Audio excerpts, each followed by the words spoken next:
have, I would say now, a crisis of state authority where simultaneously Libya, Syria, Iraq, Afghanistan, Yemen all have failed central states that cannot keep order. And we've now been dealing with this new body that no one had heard about previously, ISIS, terrorist organization. But I don't believe that these high testosterone, disaffected kids actually will create a state except when they can take advantage of the weakness of other states. And the reason that these Islamists have flowed through into places like Mali and northern Nigeria, with Boko Haram and regions like that, is that they don't have governments that can actually provide security for their citizens, and they're filling this kind of a vacuum. The other part of the world is Eurasia, where you have Russia and China at either end that are organized as hierarchical, centralized, bureaucratic states, and they're very powerful, and they're making very traditional kinds of territorial claims against their neighbors. And that actually throws us back into a 19th, 20th century world that's pretty familiar. It doesn't make it easier to deal with, but that produces a kind of interstate conflict that was the kind of staple of earlier generations of diplomats and soldiers. The really difficult problem actually has been that weak state world in which state authority doesn't exist, and a great deal of the foreign policy of the United States and Britain and other members of NATO in places like Afghanistan and Iraq has revolved around actually state building, is actually creating the basic institutions of the state. And one thing that we, I think, have very painfully discovered is that the democracy part of a modern state is actually not that hard to put into effect. So we've had democratic elections in both Iraq and Afghanistan.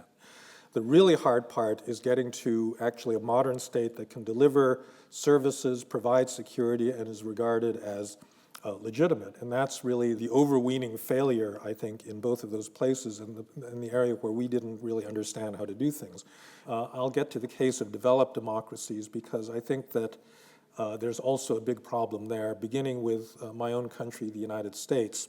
So there's no question that we've got, a state and rule of law and democratic accountability, but I would say that we are subject to something I have described as political decay, because an impersonal government that is well run and effective is a vulnerable thing, because elites in the country are constantly trying to recapture it and repatrimonialize it.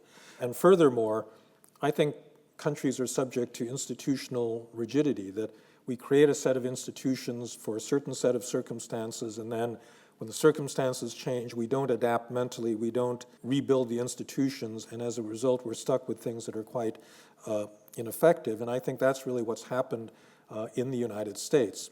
So the basic set of institutions are this very complex set of checks and balances in which action at every level of government is separated and checked and balanced by competing institutions, very much in contrast to the Westminster system that exists here in Britain. And that system, through much of the 20th century, worked okay because the two political parties overlapped largely, and you could get majorities to support major pieces of legislation. But American society has been drifting apart into an extremely bitter and I think extreme degree of polarization, so that the most liberal Republican is now much more conservative than the most conservative Democrat. And as a result, they have engaged in a kind of partisan warfare, which, when combined with a check and balance political system, means that the country simply cannot make any of its most basic governance decisions. U.S. Congress has not passed a budget since 2008 under its own rules. And if you remember last year, the entire federal government shut down because of this dispute over raising the debt limit, which is basically an agreement to pay back past debts. And under American law, in that period when the government was shut down, if you're a federal employee, you showed up for work, you were subject to a criminal penalty where you could go to jail for actually coming to your job. And this is the United States of America. I mean, it's a completely crazy system. And there are many areas of public policy like gun control, immigration reform, that have been subject to this. There's constantly a fight by powerful groups to seize back for themselves the power and wealth that, at least in theory, is under the general rule for the interest of everybody. Yes. Do you think it's possible to reverse this decay? And if so, Yeah. what would be required? It's completely possible, and that happened during the progressive era. So, and this is the theory of how democracies are supposed to work. So in a democracy, if a small elite is corrupt or it's seizing undue influence, because you have one man, one vote, or one person, one vote, the vast majority of citizens should not want this to happen. They mobilize and they vote to change the rules so that these people are not allowed to do this. But it doesn't happen automatically. And one of the, I think, troubling things about the current moment is that despite the fact that you've had this huge financial crisis that's hurt the interest of a lot of ordinary people, the only mobilizations you've had are right-wing ones that are populist and I think aim the gun at the wrong people, like immigrants and so forth. And there hasn't been the appropriate response to get, for example, adequate regulation and this sort of thing. So it's not an automatic process, but I think the problem is fundamentally political, and therefore the solution has to be fundamentally political.